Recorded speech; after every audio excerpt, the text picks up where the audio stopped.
আসসালামু আলাইকুম। Hello everyone, কেমন আছেন? আমি আপনাদের জন্য নিয়ে এসেছি নতুন একটা রেসিপি মিষ্টি কুমড়া দিয়ে। আশা রাখি আপনাদের কাছে ভালো লাগবে। ভালো লাগলে ভিডিওটি স্কিপ না করে ফুল ভিডিও দেখার অনুরোধ রইল। এই রেসিপিটি আপনারা একবার রান্না করলে মাছ মাংসের স্বাদকে ভুলে যাবেন। এই যে বেশি কথা বলবো না, তার জন্য চলে গেলাম মূল পর্বে। এখানে আমি মিষ্টি কুমড়াকে কেটে তারপর হলুদ লবণ মাখিয়ে নিলাম। এখন আমি মিষ্টি কুমড়াগুলোকে মাছের মতো বেজে দিব। তার জন্য লাগছে তেল। তেলটা আমি দিয়ে দিলাম। তেলটা গরম হয়ে গেলে আমি দিয়ে দিব মিষ্টি কুমড়াগুলো, কারণ আমি মিষ্টি কুমড়াগুলো মাছের মতো তেলের মধ্যে ভেজে নিব হালকা করে। এভাবে আমি এক এক করে সবগুলো মিষ্টি কুমড়া দিয়ে দিব। চুলার হিটটাকে আমি বাড়িয়ে রাখলাম। আমি কিন্তু একসাথে সবগুলো দিব না, প্রথমে আমি অর্ধেক পরিমাণে এভাবে বেছে নিব, তারপরে আমি বাকি অর্ধেকগুলো আবার বেছে নেব।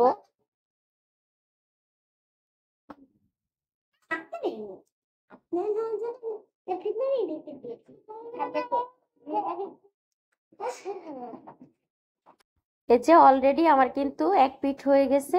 এখন আমি আরেক পিঠ উল্টিয়ে দিব।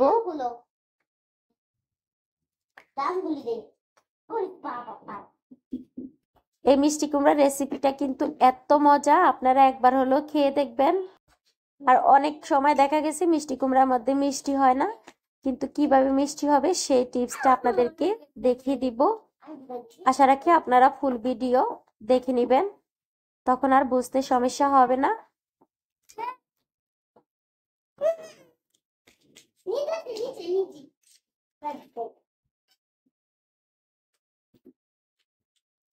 এই যে অলরেডি আমার কিন্তু হয়ে গেছে, এখন আমি তুলে নিব।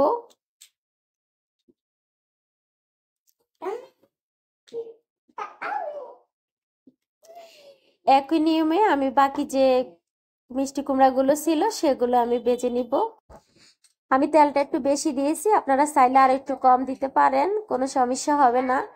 কারণ আমি এক্সট্রা কোনো তেল দিব না, একই তেলের মধ্যে আমি ভাজিটা রান্না করে ফেলবো। তার জন্য আমি তেলটা একেবারে দিয়ে দিলাম। এই যে একই নিয়মে আমি কিন্তু মিষ্টি কুমড়াগুলো বেজে নিয়েছি। এখন এই তেলের মধ্যে দিয়ে দিব পেঁয়াজ কুচি আর কাঁচামরিচ ফালি দিয়ে।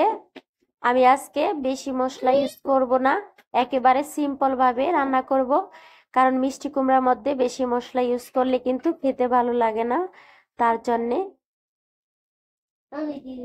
আর মিষ্টি কুমড়াটা এভাবে রান্না করলে কিন্তু আপনারা মাছ মাংসকে ভুলে যাবেন, এত স্বাদ এই রেসিপিটা।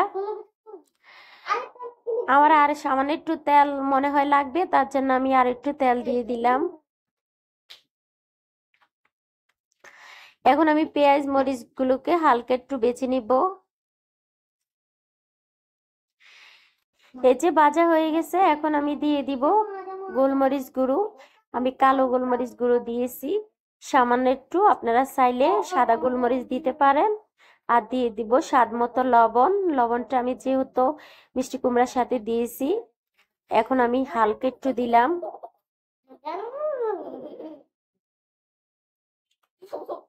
এই যে পেঁয়াজ মরিচ যেহেতু ভাজা হয়ে গেছে, এখন আমি দিয়ে দিলাম মিষ্টি কুমড়া গুলো।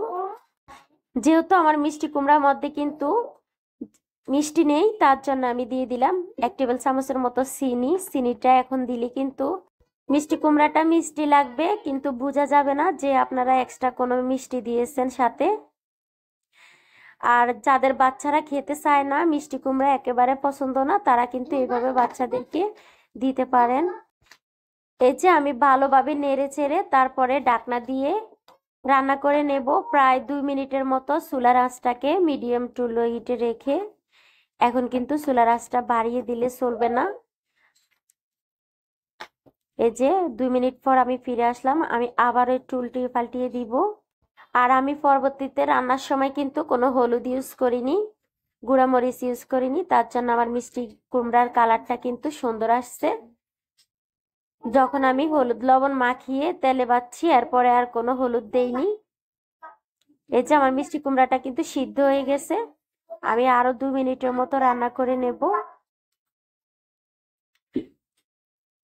দেখুন অলরেডি কিন্তু আমার মিষ্টি কুমড়াটা হয়ে গেছে। এখন চুলার আঁচটাকে একটু বাড়িয়ে আমি 2 মিনিটের মতো আরো রান্না করে নেব, ঢাকনাটা সরিয়ে। এখন আর আমি কোনো ঢাকনা দিব না, কারণ মিষ্টি কুমড়াতে যদি কোনো পানি ভিতরে থাকে তাহলে সেটা বের হয়ে যাবে এইভাবে ঢাকনা সরিয়ে রান্নার করার কারণে। অলরেডি আমার মিষ্টি কুমড়াটা হয়ে গেছে। আমার ভিডিওটি কেমন লাগছে, ভালো লাগলে লাইক কমেন্ট শেয়ার করে দিবেন। আর যারা নতুন বন্ধু আছো তারা আমাকে সাবস্ক্রাইব করে আমার পাশে থেকো প্লিজ। আর যারা অলরেডি আমার পাশে আছো তাদেরকে অনেক অনেক দোয়া ও ভালোবাসা। আজ এ পর্যন্ত, সবাই ভালো থাকবেন। আল্লাহ হাফেজ।